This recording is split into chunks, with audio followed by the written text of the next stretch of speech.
Ladies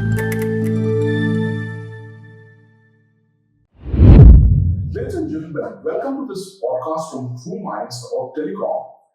Now, a comprehensive history of telecom will be far too big to cover, but let's try to recap the various generations of the wireless technology starting from 1G. And I'm joined by my colleague Avijit from True Minds as well. So, Avijit, let's try to cover the various generations of the wireless technology starting from 1G and a little bit about the offshoots of the technologies to those. How does that sound? Yeah, that's absolutely great. Let's go. Right. So I'm Prashant, I'm the CTO at True Minds, and Abhijit, you are? I'm Abhijit Ghosh. I'm an architect with True Minds. I've been in this industry for like 35 years now.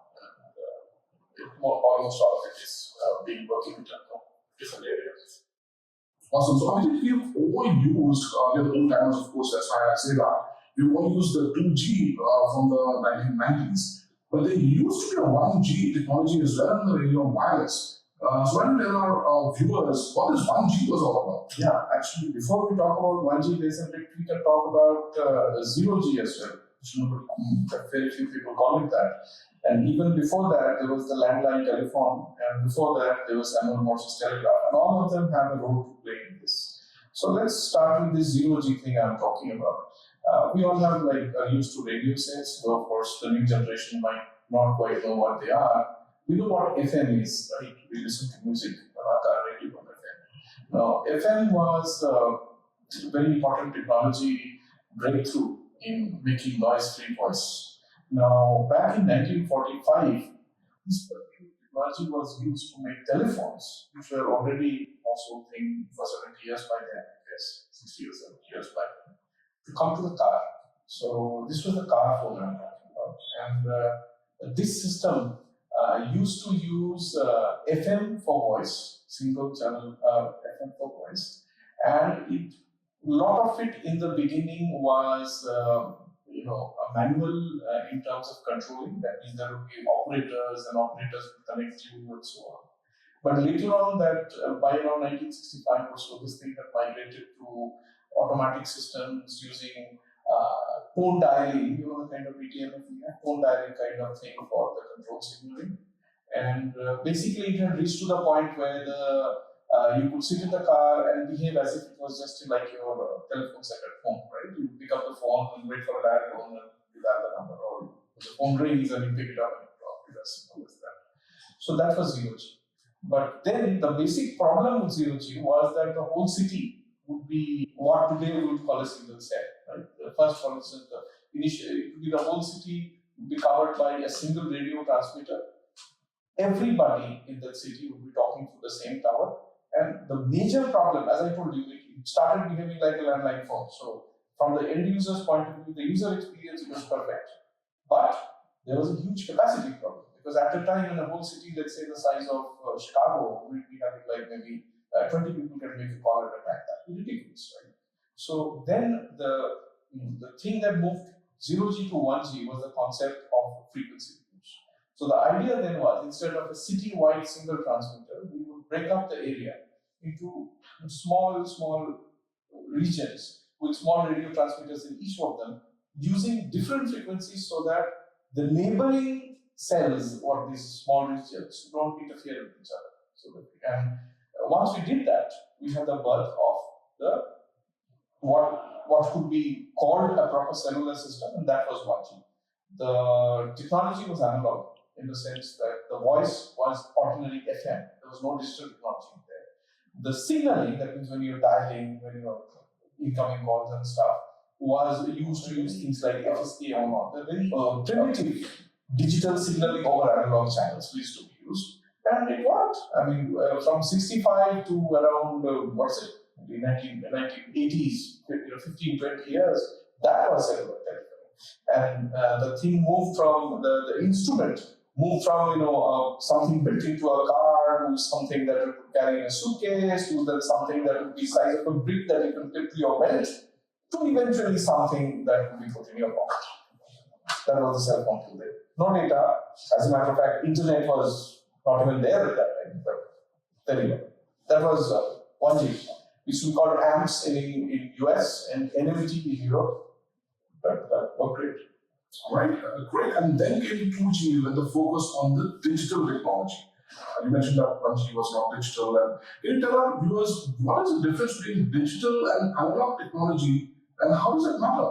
Yeah, actually, this is a very funny thing because this business of digital and analog have been taking turns throughout the history of telecom, I think. For instance, the very first telecom system in today's world, today's kind of thinking, was the wireline telegraph, right? And what was it? It was a digital system because it's a Morse code being transmitted. Dots and dashes, you could call them ones and zeros if you like. It was a digital system. Now, when we moved, and Graham Bell invented the telephone, we moved from digital to analog in a way, right? And then we have moved back to digital, where one rides on top of another and it goes like that. It goes in a cycle. I'm not talking anything philosophical, but there you are. Because in the early days of, let's say, data communication, we used to have, what do you call it, dial-up. Right? Dial-up. What is dial-up? Dial-up is we are trying to transmit digital data over analog phone lines, correct? And now we are trying to do we are doing exactly the reverse. We are transferring voice over digital channels. So that's it. Digital is when you take a continuous signal, chop it up, convert it into numbers, and then play with the numbers. That's what it is. Right, and of course the focus of 2G was on really on voice, wasn't it?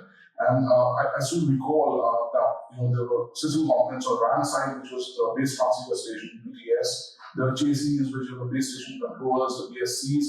And on the core side, we had the mobile switching centers, the MSCs, and the SMSC for the SMS handling as well. And it was a combination of the FDMA and TDMA, so the frequency was jumped up into various bands, and within those bands, the time domain resources were called time slots. And therefore, it was a combination of FDMA and TDMA. And like you said, in 1G as well as on 2G, the frequency reuse was important, and therefore the city was divided into hexagonal cells so that this frequency, which was a precious resource, could be reutilized. However, there was another concept which was introduced, and that it's quite a funny term. It's called frequency hopping. Looks like you change the frequency at the runtime while communicating. So, would you like to tell our viewers what this frequency hopping concept is all about? Yeah, actually, you've put your finger on something that is rather central to this whole business of radio communication, especially in the context of cellular telephony. See, when we draw a picture of what a radio communication channel is like, we talk about a transmitter and receiver, and we pretend as if they can see each other, and there is a direct straight line path, and that's all there is to it. But real life is not like that. There's a transmitter and there is a receiver, of course, but there are multiple paths. And in most cases, for instance, right now we have our cell phones in our pocket and the tower is out there somewhere. We can't see that out. So what happens is the radio signal reaches the phone from the tower through multiple reflections, etc., and so on, multiple paths in fact. And those paths interfere with each other. Now, what was found in the first generation 1G was that the communication was done over single narrowband, single frequencies. The frequency corresponds to a wavelength. Now, depending on where you were, it would be that the multipath signals that you are receiving through two paths, let's say, exactly cancel each other out. And then you will receive nothing, the other end will hear nothing. Those are called defades. Now, frequency hopping was introduced in GSM, which was, while it's a digital technology, it was still a narrowband technology, that is to say. The signal would be transmitted over a single frequency with a very small bandwidth. So that frequency was also subject to fade, exactly the same way. So GSM, when it was developed, tried to solve this problem, or solve with this problem, by automatically hopping, changing frequencies for the same path, so that if the frequency is changed, the wavelength is changed. That means if you are in a fade now, the moment the frequency changes, you are no longer in a fade because the frequency has changed. The interference is no longer subtractive; it has become additive. So you are mitigate that particular problem. So that was frequency hopping. So as you can see, points to another fundamental thing, that the main challenge in the cellular telephony area is this multipath channel that we have. Right, and that of course improve the communications. And let's say if you're having a mobile phone and are starting at a signal, then some interference might take place, but since you hop the frequency, therefore the communications will become better. Now, people were just not satisfied with voice, which was the focus of 2G. And that led us to the 2.5G, where first time the data was introduced. So we were moving from circuit switch networks to packet switch, and from handling data in the network, a special card I remember was introduced. It was called a packet control unit, the PCU, which used to go in the base station controller, the BSC, and certain amount of resources were allocated to transmit data, not just voice. And on the core network side, and you yourself worked on that, didn't you? That the SGSN was introduced. And while all the communications was still possible using circuit switch technologies like P1, the first whispers and usage of the IP technology. And I remember the interface between the PCU and the SGSN on the network side, core network side, it's called the GB interface. And it was possible to use E1s over there, but formally the spec was introduced for GB over IP. And that was introduced over there. So we had the SGSN and the GTSN, and later on the interface between the BSC and the BTS, also started migrating from E1 technologies to packet AS technologies, in fact, packet AS over IP. So those were exciting times. So the 3GPP, or the third generation partnership, project was preparing itself for the launch of 3G. So tell us, our viewers, please, how did this 2.5G to 3G migration take place, and what was the revolution with 3G? Yeah, actually, good point that you mentioned that. I suppose the reason the PCU had to exist and the 2.5G had to exist was because if you go and look at the timeline, the mobile technology was evolving in parallel with another great driver to today's modern world, and that's the internet. So the internet, not the internet itself, but I should say public or common people access of the internet was also coming into the mainstream, just as the cellular technology was. So the 2G, 2.5G or GPRS technology was a way to try to get this internet and the cellular telephone to get married somehow, right? Now, 3G was an improvement. So for instance, I just now mentioned multipath and fading, right? Now, multipath and fading happened because these were all narrowband technology we have been using. Now, 3G was actually based on the CDMA concept, which basically depended on wideband transmission and reception of radio signals, where this fading concept doesn't occur. You multiplex different signals, not using time and frequency individually, but more like their power. Effectively, you add signals in such a way that the transmitted version of one signal appears like noise to every other receiver. So you are adding powers. So this was the way 3G was implemented. And 3G, of course, then there were the two streams. There was the European stream and the American stream. There's a whole story there as well, which you are also aware of. Sure. I think interesting point you mentioned about these two different streams, and that leads us to this discussion on this competing technology that was introduced by a parallel group called 3GPP2, and that was the CDMA 2000. And it had the voice capability as well, and later on they introduced data with the 1XRP and the EVDO, the data optimization.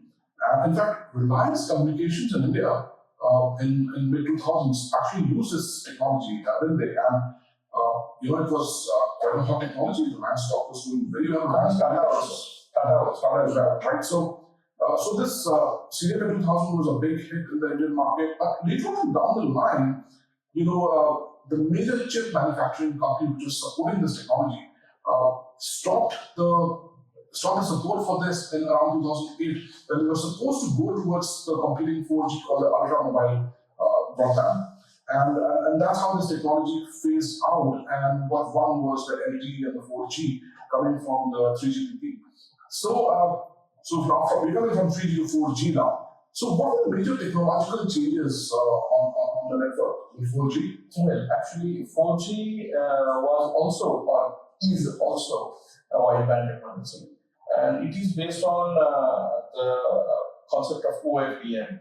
It's orthogonal frequency division multiplexing. One naive way of looking at it was that it is FDM, which is frequency division multiplexing, but with a special sauce that lets you pack the different frequencies closer together. In a normal FDM, frequency division multiplexing, you need to take care of mounting a signal onto a frequency, but ensuring that there is enough guard around that frequency so that it doesn't cause interference to the next channel on the left or the next channel on the right. But orthogonal frequency division multiplexing uses a mathematical magic that ensures that the next signal is there on the null of the first signal and so on, so that they don't interfere with each other. Now, the whole fun of this is, and it's actually true from the moment 2G comes into being, is all of it is done using digital signal processing. And that is the real magic of the cellular technology of today. If you remember, 1G was all analog, right? With there was no heavy duty processing up here. But here, using digital signal processing and mathematical trick of the digital Fourier transform, DFT, you could flip around signal domains and do this magic correct. So that is what 4G is based on, and it's led us to use much higher speeds than what it used to be, and basically change the landscape in a country like India, which caused us to leapfrog the entire landline generation into the phone in everybody's hand that we have, internet everywhere. Right, and 4G was a brave new world, gone were the days of P1s, and it was an old IP network. In fact, there was even a separation between the control plane and the user plane for the cups. And so, for example, you have the S gateway and the P gateway nodes on the core network side, which were the control plane nodes, and you could have separate data plane nodes for those as well. And they were having communication with each other using the PFCP protocol. So, which really meant that you could have a situation where the control plane comes from one vendor, and the data plane, presumably for all the companies who are specialists on the data plane, that comes from another vendor. And that's where, TruCast, for example, will by far be the experts in data plane when the company was established in 2018. We have done a lot of work in the data plane, and we are experts at VPP and 620 gate and IntelliDPK. It opened up a chance to companies like TruMinds to foray into this area and interwork with the others control planes. Of course, now we have a control plane as well. It also opened up specialists, opened up the markets to specialist chip companies like Cavium Lips with their Option bare metal processors, which could lead to the development of these data planes. And more interestingly, after that, Intel open sourced its data plane development kit, which could convert an x86 machine with a DPK supported NIC to enable developers to write user space programs, not kernel modules, user space programs to achieve multi-gigs, and even tens of gigs worth of throughput. Thus really igniting the innovation. But also it enabled the handsets and the smartphones, because 4G was giving us a huge IP pipe, which was high throughput. So Abhijit, tell us, how did it help the mobile app guys on the smartphones? And TruMinds does a lot of development on mobile apps as well. So how did it really ignite the innovation over there? Actually, I'd probably like to flip the story around a little bit. It's not 4G and 5G and the speed that has caused the development of the smartphone. I would probably argue that one way of thinking is the other way around. The thing is, it's this form factor, and which, by the way, itself came into existence due to massive improvements in the silicon technology that leads to low power, high processing speeds, and let's say LCD technology or OLED technology and stuff like that, wonderful displays. The touchscreen technology, which I I don't know if you remember the early generation touchscreens that used to be there, that ASIC technology used to be there, resistive touchscreens and stuff, were rather difficult to use. Nowadays, touchscreen is the touchscreen along with big displays, with fast processor, and now it didn't even need cellular, because let's not forget the other big communication technology that we all expect to see, and that's Wi-Fi, right? That we always expect Wi-Fi everywhere. And all the magic that we see today are also doing with Wi-Fi. So I don't think it's the cellular technology that brought about the smartphone. You could say that the smartphone pulled the need for the high data speeds, etc., that we are getting with it. Expressed its demand, and this technology market satisfied it. Right, you're absolutely right. And this demand was met by companies like TruMinds, who are experts at developing mobile apps for various use cases, both on Android and iOS. But from 4G, I'm taking a little bit of an offshoot. So 4G provided us a huge amplitude, but there was high-speed communication possible using satellites for a long time. So how do you compare and contrast 4G and with the satellites? Do give us a little bit of an insight into the SATCOM with LEOs, MEOs, and the GEOs. Yeah. And while you're at it, please do dwell into the SD application now. Yeah. So actually, I've done some work on the satellite area also. Several projects that I have to do dealt with those. Now, the reason for existence of satellite communication, for instance, I just mentioned Wi-Fi. Wi-Fi is there for short-range communication. Right? Your radio is in the room, in the house. Cellular is when the radio is in your locality. Now, satellite communication is really meant to satisfy the needs when you are being served by a radio infrastructure which is nowhere near you, right? Where you are practically in the middle of nowhere, you still need the communication, or for whatever reason, infrastructure cannot come too close to you and you still get it. So these things, Geo, Leo, MEO that you mentioned, these refer to the orbits of the satellites that serve you.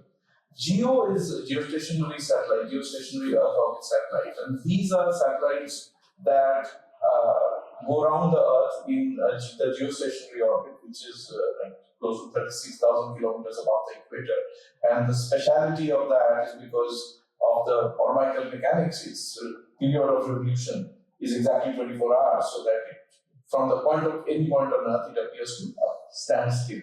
Now, the most common users of GEO that we see here today in India is stuff like the DTH receivers, right?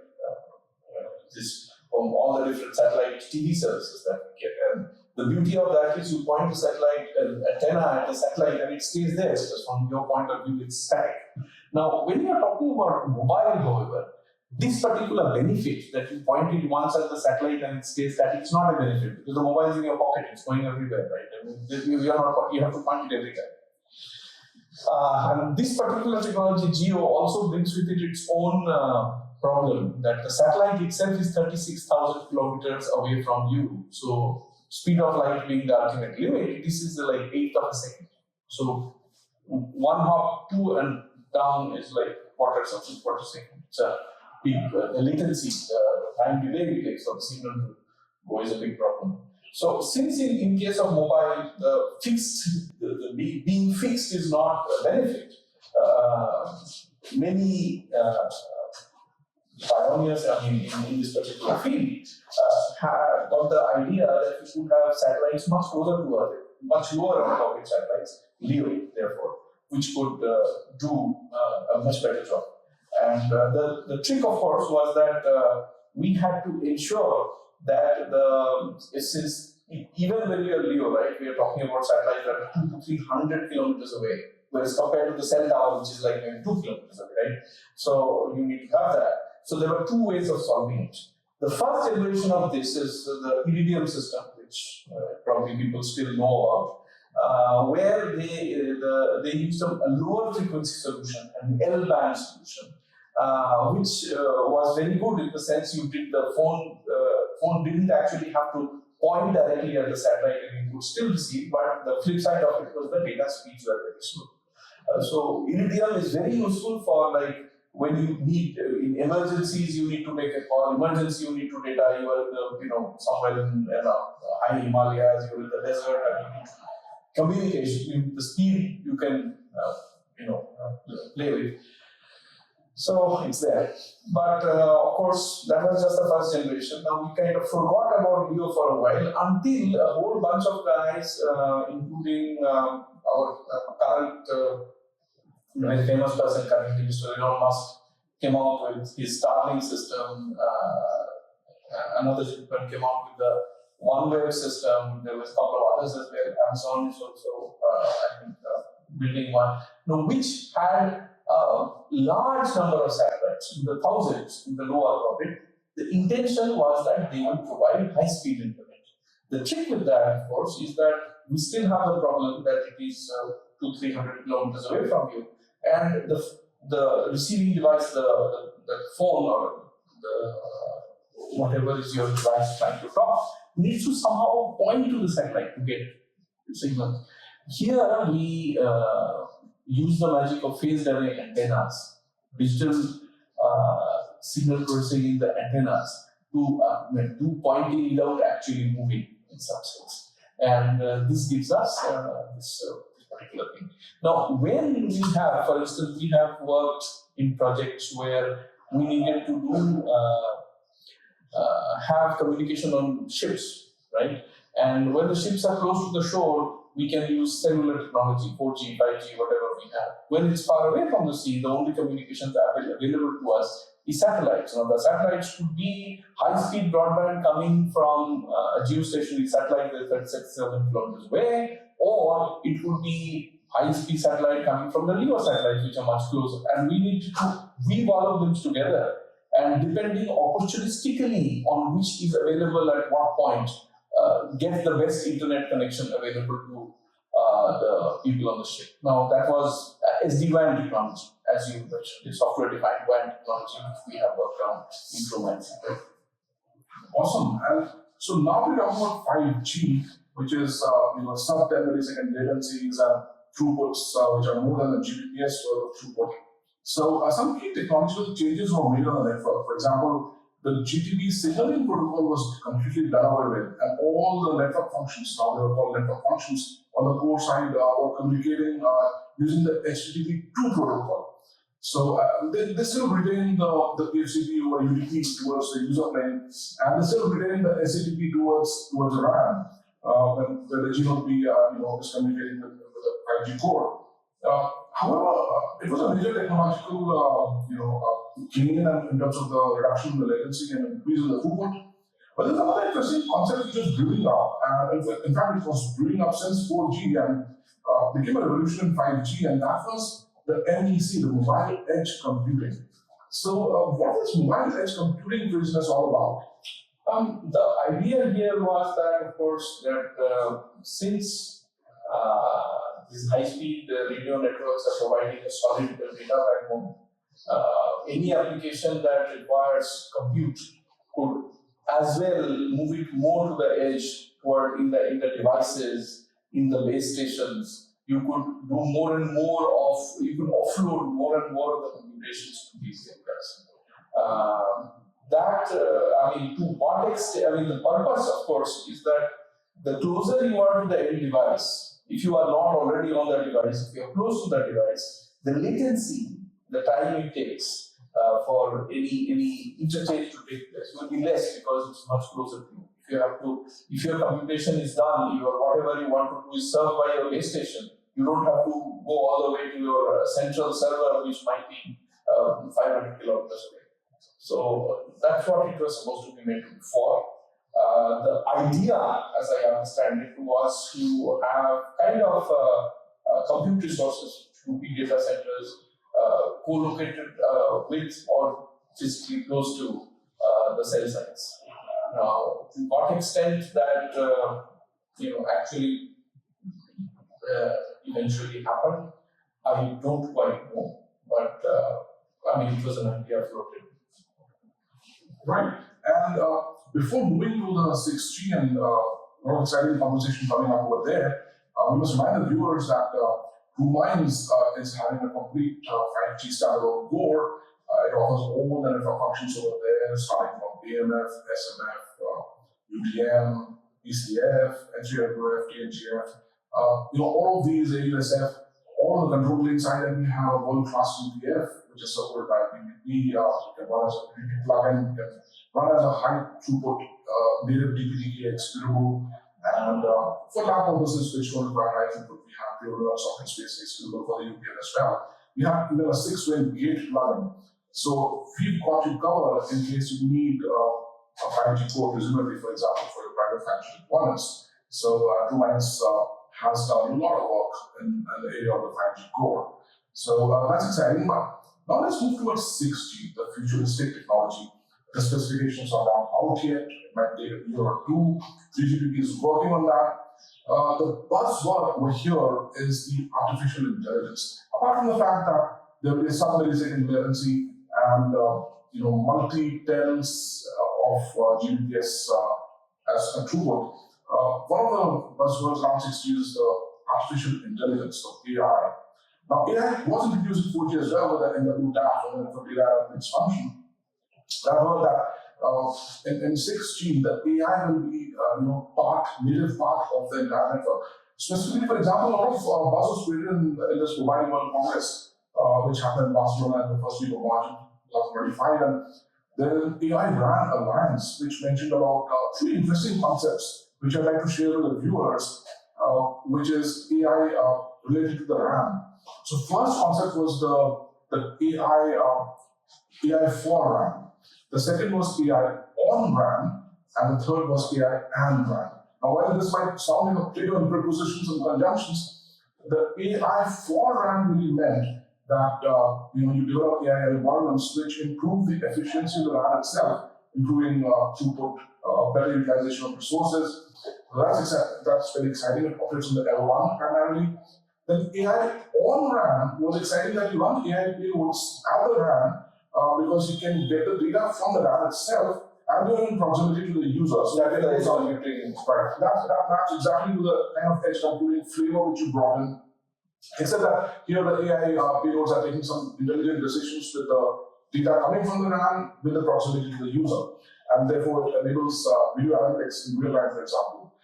And then finally we have AI and RAN. Surprisingly, it seems that a lot of times the RAN hardware is not sufficiently and optimally utilized. So you can actually run the AI payloads over there while they're silent, and this will lead to new revenue streams for the operators. So these are three exciting areas, all operating on the L1.